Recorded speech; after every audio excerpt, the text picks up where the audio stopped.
Because the game of hide-and-seek was still going on, it took Edmund and Lucy some time to find the others. But when at last they were all together, which happened to be in the long room, where the suit of armor was, Lucy burst out, "Peter, Susan, it's all true. Edmund has seen it too. There is a country that you can go to through the wardrobe. Edmund and I both got in. We met one another in there, in the wood. Go on, Edmund, tell them about it." "What's all this about, Ed?" said Peter.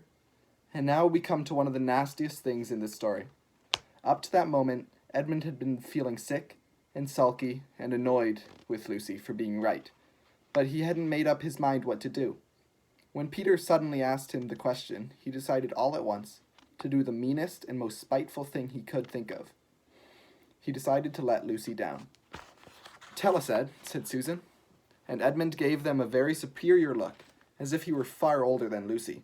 They were really only a year's difference.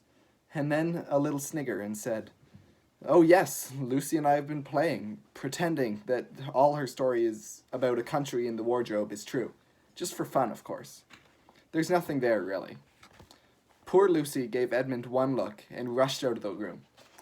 Edmund, who was becoming a nastier person every minute, thought that he had scored a great success and went on at once to say, "There she goes again.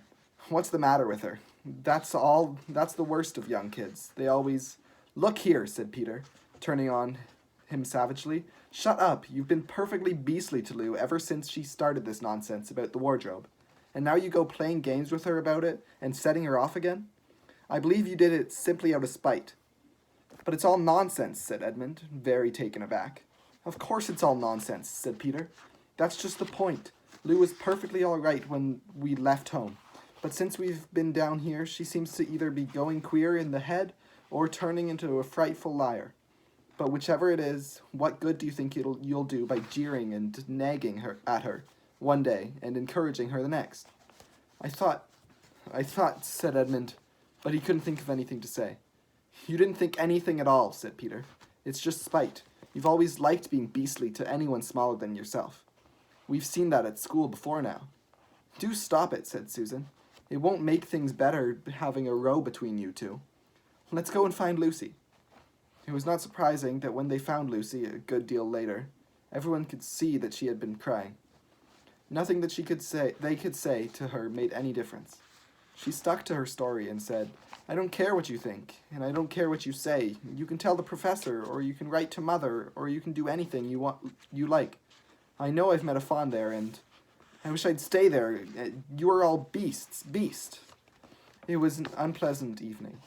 Lucy was miserable, and Edmund was beginning to feel that his plan wasn't working as well as he had expected.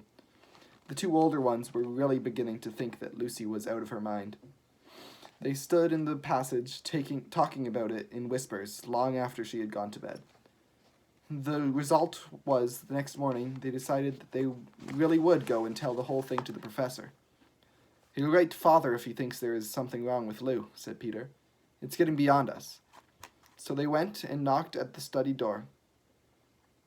And the professor said, "Come in," and got up and found chairs for them, and said he was quite at their disposal. Then he sat listening to them with the tips of his fingers pressed together, and never interrupting, till they had finished the whole story. After that, he said nothing for quite a long time. Then he cleared his throat, and said the last thing either of them expected. "How do you know," he said, "that your sister's story is not true?" "Oh, but—" began Susan, and then stopped. Anyone could see from the old man's face that he was perfectly serious. Then Susan pulled herself together and said, "But Edmund said they had only been pretending." "That is a point," said the professor, "which certainly deserves consideration. Very careful consideration. For instance, if you will excuse me for asking the question, does your experience lead you to regard your brother or your sister as more reliable? I mean, which is more truthful?" "That's just the funny thing about it, sir," said Peter. "Up till now, I'd have said Lucy every time." "And what do you think, my dear?" said the professor, turning to Susan. "Well," said Susan, "in general, I'd say the same as Peter. But this couldn't be true. It's all about the wood and the fawn." "That is more than I know," said the professor, "and a charge of lying against someone whom you have always found truthful is a very serious thing. a very serious thing indeed. We were afraid that it mightn't even be lying, said Susan. We thought there might be something wrong with Lucy. Madness, you mean? Said the professor, quite coolly. Oh, you can make your minds easy about that. One has only to look at her and talk to her to see that she is not mad. But then, said Susan, and stopped. She had never dreamed that a grown-up would talk like the professor and didn't know what to think. Logic, said the professor, half to himself. Why don't they teach logic at these schools? There are only 3 possibilities. Either your sister is telling lies, or she is mad, or she is telling the truth. You know she doesn't tell lies, and it's obvious that she is not mad. For the moment, then, and unless any further evidence turns up, we must assume that she is telling the truth. Susan looked at him very hard, and was quite sure from the expression on his face that he was not making fun of them. But how could it be true, sir? Said Peter. Why do you say that? Asked the professor. Well, for one thing, said Peter, if it was real, why doesn't everybody find this country every time they go into their wardrobe? I mean, there was nothing there when we looked, and even Lucy didn't pretend there was. What has that to do with it? Said the professor. Well, sir, if things are real, they're there all the time. Are they? Said the professor, and Peter did not know quite what to say. But there was no time, said Susan. Lucy had no time to have gone anywhere, even if there was such a place. She came running after us less than the moment we were out of the room. It was less than a minute, and she pretended to have been away for hours. That is the very thing that makes her story so likely to be true, said the professor. If there really is a door in this house that leads to some other world, and I should warn you that it is a very strange house, and even I know very little about it.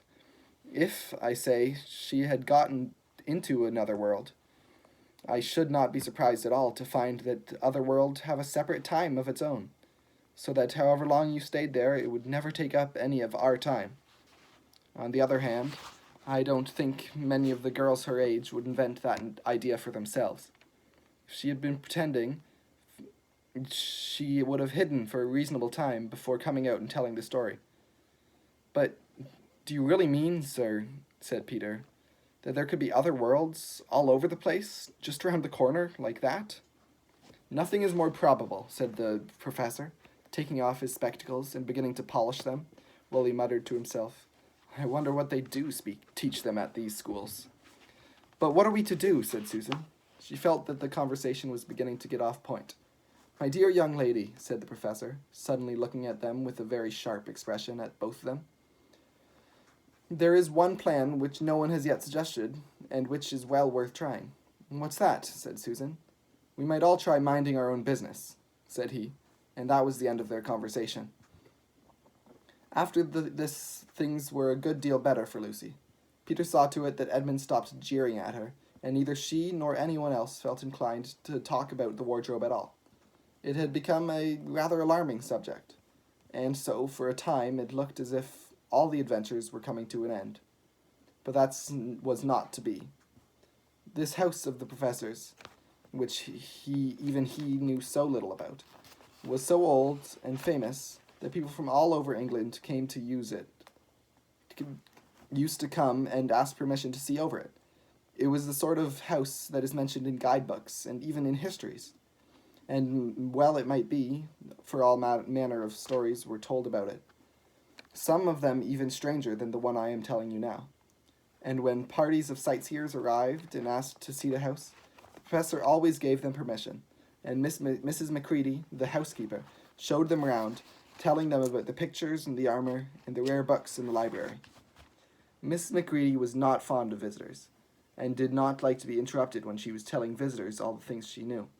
So she had said to Susan and Peter amongst almost the first morning, along with many good other instructions, and please remember you're to keep out of my way whenever I'm taking a party over the house. Just as if